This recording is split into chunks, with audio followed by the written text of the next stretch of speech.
Bonjour et bienvenue sur KTV en direct à la télé, à la radio et sur les réseaux sociaux pour ce temps de parole aujourd'hui consacré aux demandeurs d'asile. Et pour ce faire, deux personnes sont sur ce plateau. Je vais parler de Betty et de Gianni. Bonjour. Bonjour. Alors, vous avez demandé de venir sur le plateau pour vous exprimer, et tant mieux, vous avez raison. Kwesi aussi est là, ça sert à ça. Alors, première question, où en est-on de la situation ? Vous avez manifesté, on vous a beaucoup entendu, moins maintenant, où en est la situation aujourd'hui ?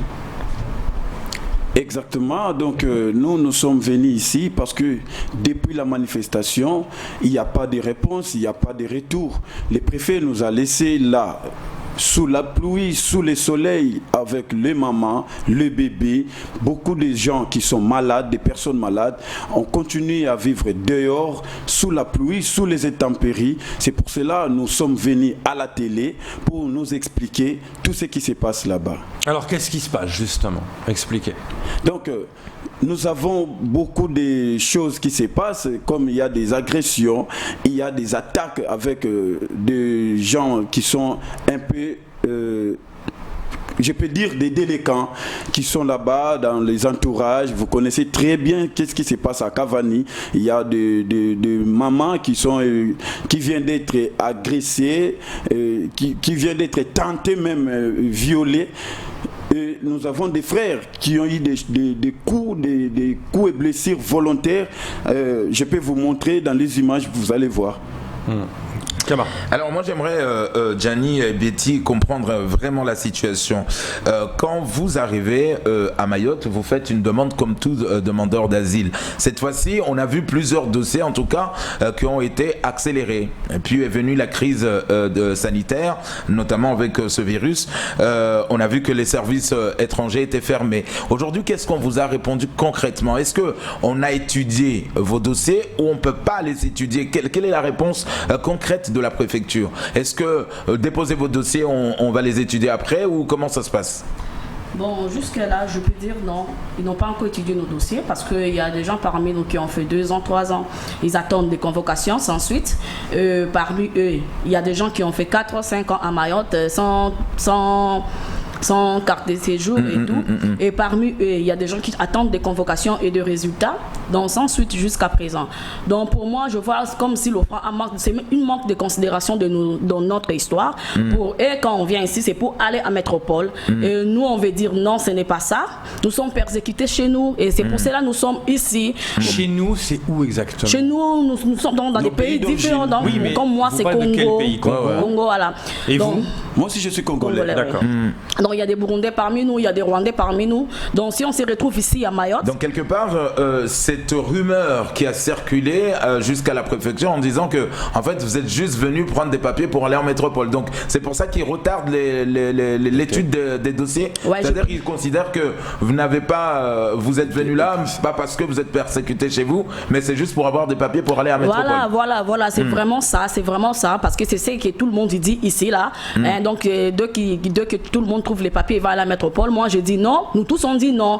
Parce que 2 jours, 3 jours dans l'eau, moi, je ne pense pas une mère ou bien quelqu'un de normal peut se mettre dans ces dangers pour aller à la métropole. Moi, vraiment, j'ai dit non.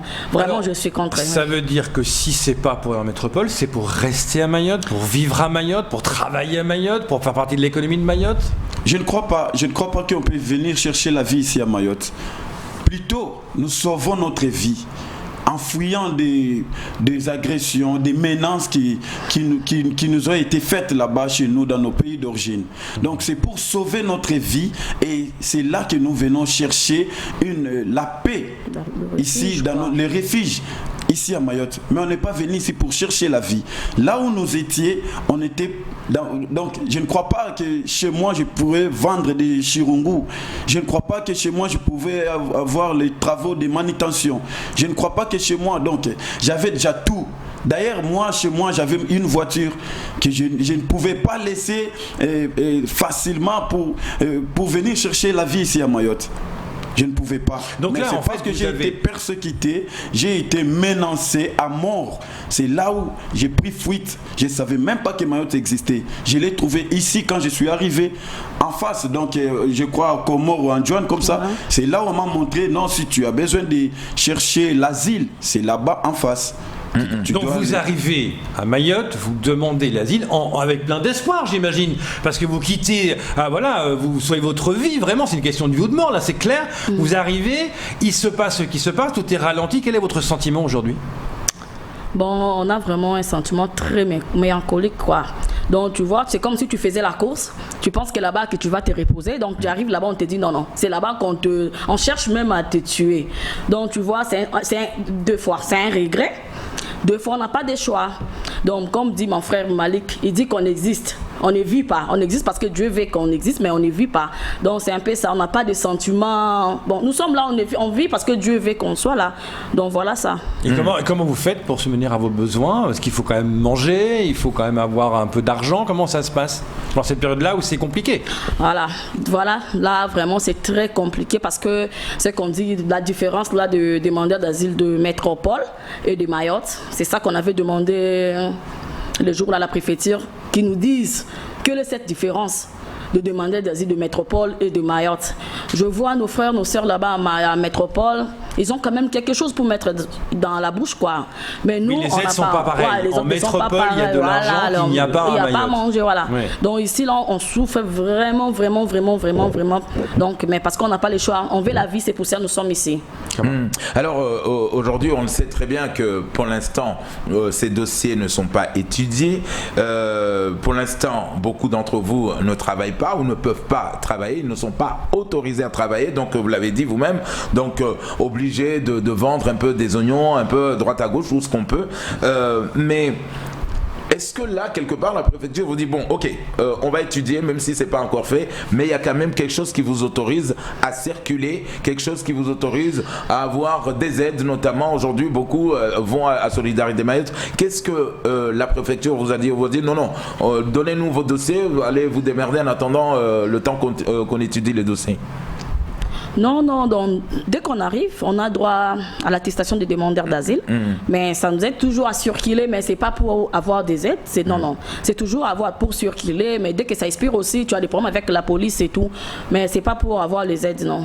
Est-ce que pardon Léo, aujourd'hui, en revenant un peu sur l'étude du dossier même,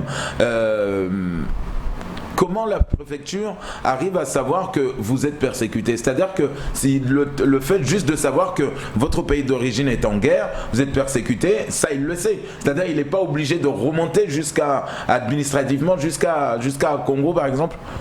Comment il fait l'enquête? Ce n'est pas le préfet qui gère notre dossier. C'est l'OFPRA. C'est l'OFPRA, bien sûr. Voilà. Donc, si vous parlez que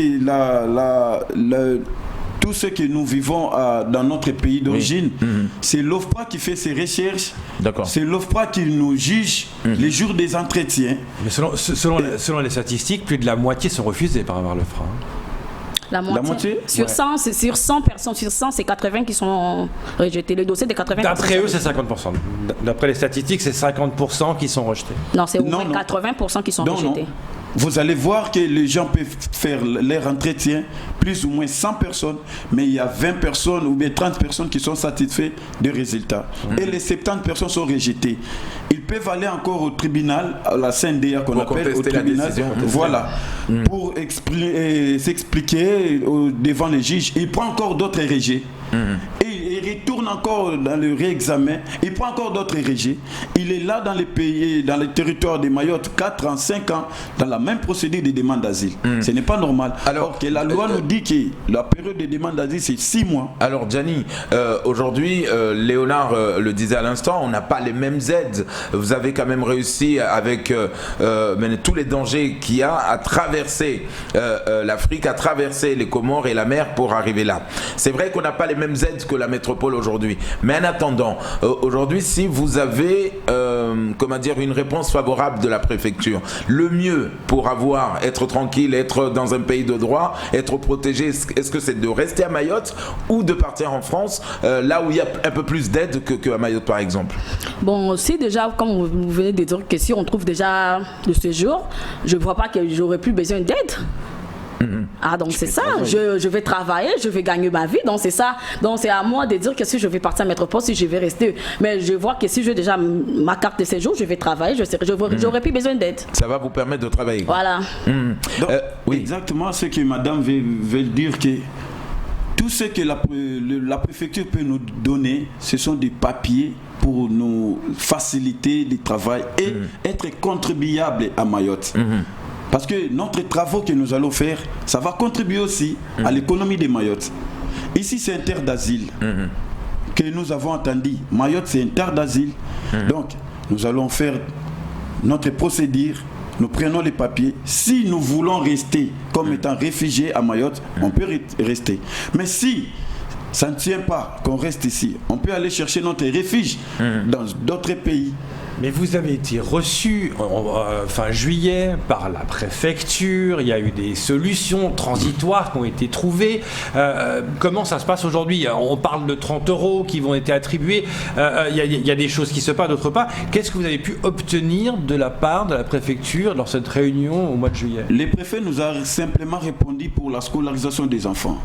Donc la manifestation que nous avons faite le 28 juillet, c'est ça, ouais. Les réponses qu'ils nous avaient données, c'était beaucoup plus. Ce qui était satisfait, c'était pour la scolarisation de nos enfants. Parce qu'avant, les demandeurs d'asile, leurs enfants ne partaient pas à l'école. Il y avait beaucoup de critères pour inscrire l'enfant. Et aujourd'hui, beaucoup de critères sont mis à côté.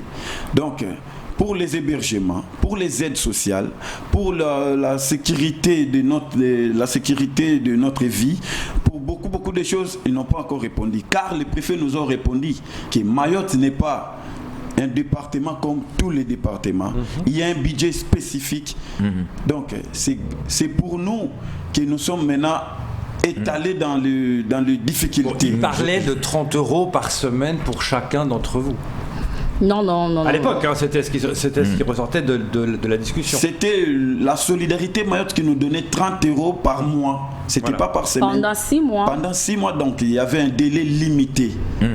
Justement, Gianni, pour que les gens comprennent bien ce matin, comment vous vivez au quotidien? C'est-à-dire que quoi? C'est-à-dire qu'aujourd'hui, vous n'avez pas les moyens de louer une maison décente, comme on appelle, de manger à votre faim, d'avoir les enfants à côté, d'être en famille. Est-ce que vous êtes obligé aujourd'hui de louer une petite chambre pour 10 personnes, 5 personnes, 3 personnes? Comment vous vivez vraiment concrètement au quotidien aujourd'hui? D'abord, moi je trouve que nous sommes vraiment en danger parce que d'abord, même si tu as des moyens, tu ne peux pas d'abord louer parce qu'on ne va pas t'accepter d'abord parce que tu es africain. Là déjà d'abord c'est déjà d'autres problèmes. Et comme nous sommes ici à Mayotte, vraiment on souffre, on n'a pas de revenus. On n'a pas de revenus parce qu'on a tout perdu chez nous. On a tout perdu. Comme moi, donc je suis comme ça avec mes enfants. Je suis sortie comme ça avec mes enfants. Mais j'ai dit quand même gloire à Dieu parce que rien ne dépasse la vie. Donc on n'a pas de revenus. On souffre. Donc on vit, comme je vous ai dit, je viens de vous dire, on existe. On ne vit pas. Donc, il y a un peu de aides comme il y a des voisins, il y a des voisins. Parce qu'avant. Il y a une solidarité qui se met en place. Solidarité, non, je vais dire non. Parce que solidarité, c'est dès que tu arrives, dès que tu viens d'arriver, tu as 6 mois. 30 € par mois pendant 6 mois et c'est bon. Et nous qui ont fait déjà 3 ans, 4 ans, imagine. Donc, on a pu. La solidarité ne nous aide plus. Qu'est-ce que vous répondez à cette remarque qui paraît maintenant sur la page Facebook de KTV? Je vous cite la personne. On ne vous a pas invité ici. Vous êtes entré à Mayotte illégalement alors que chez vous, en Afrique, il n'y a pas la guerre. Pourquoi vous êtes transformé en demandeur d'asile? D'abord, je vais dire que si on s'aimait à chacun de nous expliquer nos persécutions, parce que moi, il y a beaucoup de gens, beaucoup de voisines, quand je les expliquais ce que j'ai vécu dans ma vie, et tout le monde pleure quand je l'explique. Donc, on ne peut pas se mettre tous en expliquant nos persécutions. Donc, c'est celle qui est mieux placée de nous demander et on va l'expliquer ce qu'on a vécu. Les gens disent qu'au Congo, à Burundi, partout, il n'y a pas de la guerre. C'est faux. Ce sont les gens qui sont sous-informés. Donc c'est un peu ça, parce que si je commence à expliquer ma persécution et tout là, mes persécutions, ça sera grave. Peut-être tu vas couler des larmes et ça. Donc je ne peux pas me mettre à chaque fois, parce que ce sont des mauvais souvenirs qu'on ne peut pas commencer à parler chaque fois, discuter de ça et voilà. En fait, pour pousser un peu plus loin la question, ou en tout cas ce que dit la personne sur le réseau, est-ce que Mayotte était l'endroit le plus proche pour vous aujourd'hui de sauver votre vie? C'est-à-dire, est-ce qu'aujourd'hui, avec un pays en guerre ou des persécutions quotidiennes, est-ce que Mayotte c'était la porte d'à côté? Est-ce qu'il n'y avait pas un autre pays pas loin par exemple, de votre pays d'origine? Bon, je vais répondre là. Il n'y a pas seulement le demandeur d'asile à Mayotte. Hein. Bien sûr, il y a des demandeurs d'asile à métropole, l'Afrique. Ça c'est clair. Voilà. Non, c'est clair. Mais en fait, ma question était juste voilà, savoir. c'est ça que je veux en fait, dire. la question juste pour savoir, parce que bon, quand on parle de Madagascar, quand on parle des Comores, on sait que c'est à côté, donc Mayotte forcément, c'est la porte d'à côté. Voilà. Mais est-ce que pour vous, dans tout cet entourage, dans toute cette région, il n'y avait pas un endroit où on peut sauver sa vie, mais avec des quelque part en Europe, pas forcément de façon meilleure qu'à Mayotte, par exemple? D'abord, je viens de vous dire que quand tu es persécuté, tu ne vas pas regarder là où tu es en train de partir.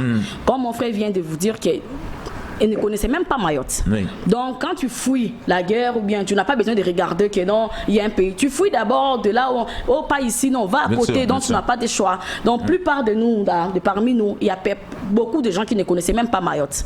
Donc c'est par fuite et par la guerre, tu ne regardes pas. Et il y a aussi des passeurs comme moi, je suis passé par Congo-Brazzaville, il y a des patients qui te disent que moi, je ne peux pas t'aider. Donc Congo-Brazzaville, pour moi, c'était aussi un danger. Il te dit, je connais des amis aux Comores et tout, je ne connaissais même pas comment j'ai appris Comores quand même à l'école, mais je ne connaissais pas ça. Donc tu n'avais pas de choix de demander Comores c'est où, parce que tu es en fuite quand même. Oui, tu ne vas pas rester là pour demander beaucoup de questions. Donc c'est un peu ça. Si nous sommes à Mayotte, on s'est retrouvés. Non, nous sommes venus. Parce qu'il y a des gens qui font la confusion entre venir et se retrouver. Nous sommes retrouvés et nous ne sommes pas venus à Mayotte. Donc voilà ça. Donc ce que monsieur a dit, on nous a pas été parce que c'est ça, vous n'avez pas été. Vous êtes en fait la question que beaucoup de gens se posent, voilà, vous êtes rentré illégalement chez nous. Exactement. Ne vous plaignez pas. C'est un peu en gros ce que les gens se disent. C'est ça ce qui est vraiment nécessaire. Nous voulons que les gens voient ça d'une autre forme. C'est différent d'être invité et se retrouver. Donc nous on n'était pas invités à Mayotte parce qu'on ne savait pas qui sont ici à Mayotte. On ne savait pas. Mais est-ce que vous comprenez qu'est-ce qui quand se quelqu'un passe dit ici à qu'il est Mayotte? rentré illégalement à Mayotte, qu'il assume s'il y a un problème qui se passe? Exactement. Mais nous sommes des demandeurs d'asile. On cherche l'asile. On ne peut pas continuer parce que nous ne demandons pas aux Mahorais de nous donner à manger ou à boire. On demande l'État français. Parce que l'État français a pris cette terre comme terre d'asile. Donc nous ne demandons pas les budgets des Mayotte. Mais vous demandez qu'il aille plus vite. Parce que là, vous me disiez qu'il y en a. Là, on voit une photo qui était en 2011. Oui. 2011, nous demandons, nous demandeurs d'asile et réfugiés de Mayotte, nous demandons à l'État français le droit à l'égalité au logement et à l'alimentation. C'était en 2011 cette photo-là. Et on se rend compte que 9 ans après, vous réclamez la même chose. Exactement. Donc nous ne demandons pas au budget des Mayotte, nous demandons à l'État français, c'est bien écrit. Nous demandons à l'État français. C'est ça que vous demandez en fait, c'est d'agir plus vite, parce que là ça fait 4 à 5 ans pour certains qui n'ont pas eu de réponse. Vous demandez que ça agisse plus vite. Bon, nous ne demandons pas que ça s'agite plus vite, mais ils prennent conscience de ce que nous parlons.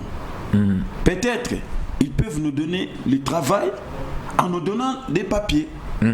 En nous donnant des papiers, nous allons prendre des logements.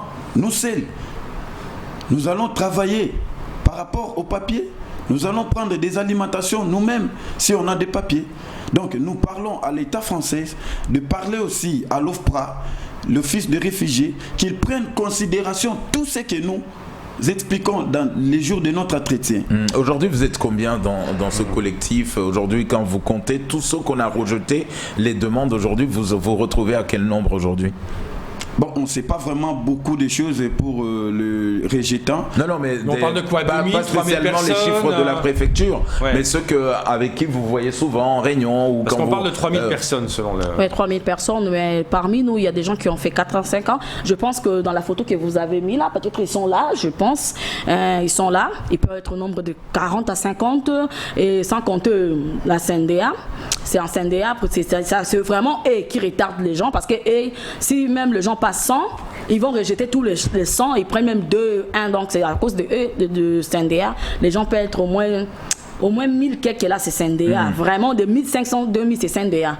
Donc voilà ça. Juste une dernière question. Vous avez fait cette marche dans le Grand Mamoudzou pour interpeller la préfecture et l'OFPRA.